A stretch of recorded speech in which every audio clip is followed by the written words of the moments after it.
குழப்பமா இருக்கும். இன்னைக்கு வந்து இது நிஜமாவே என் கடையில நடந்த விஷயம்.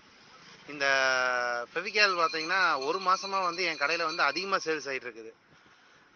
ஒரு வாரத்துக்கே வந்து ஒரு 5 பீஸ், 10 பீஸ் விக்கிறது தான் வந்து நார்மலா இது போகும். ஆனா ஒரு வாரத்துக்கு எனக்கு கிட்டத்தட்ட 40 பீஸ், 50 பீஸ் விக்குது.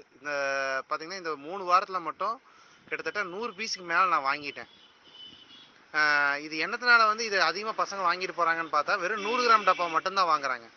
இது ஃபர்ஸ்ட் ஸ்டார்ட்டிங்ல வந்து ரூ. 52 எம்ஆர்பிலேருந்து ரூ. 55 எம்ஆர்பிலேருந்து ரூ. 60. இந்த ரூ. 60 விக்கிறத வந்து ரூ. 100 சொன்னாலும் வாங்குறதுக்கு பசங்க தயாரா இருக்கிறாங்க. அது எதுக்குன்னு சொல்லி பார்த்தோம்னா, இந்த எஸ்ஆர்ல வந்து தண்ணிய கலந்து, அது கூட ஏதோ ஸ்ட்ரா வச்சு, இது ஏதோ போதை வர மாரி வந்து ஸ்கூல் பசங்க பண்ணிட்டு இருக்கிறாங்க. இது வந்து என்னன்னு பார்த்து நாங்க பூரா எல்லாம் சொல்லிட்டு இருக்கிறோம். ஆ, அதுல வந்து பார்த்தோம்னா, இந்த பொடி பசங்க வந்து பூராமே வந்து இத வச்சு போதை ஏத்துக்கிறாங்க.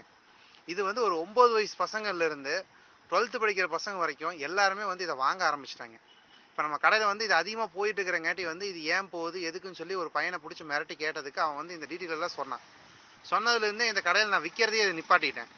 இத வந்து சின்ன பசங்க யார் வந்து கேட்டாலும், உங்க அப்பாவோட நம்பர் குடு அப்படின்னு சொல்லி சொன்னாவே அந்த பசங்க அடுத்த நிமிஷம் போக ஆரம்பிச்சுடுறாங்க. இத விக்கிறவங்க யாராவது வந்து நம்ம குரூப்ல யாராவது இருந்தாங்கன்னா, இத பார்த்து கவனிங்க. ஏன்னா வந்து இது ஒரு மாணவர்களோட அழிவுக்கு உண்டான மாரி இது தெரியுது.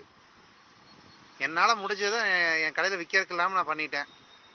அப்புறம் வந்து அவங்கவங்க அவங்களோட முடிவு வந்து பண்ணிக்கிங்க. அதாவது வந்து நம்ம ஒரு பசங்களோட ஒரு தலைமுறை வந்து இதனால வந்து கெடுதுன்னு சொல்லி நான் இத நிப்பாட்டிட்டேன்.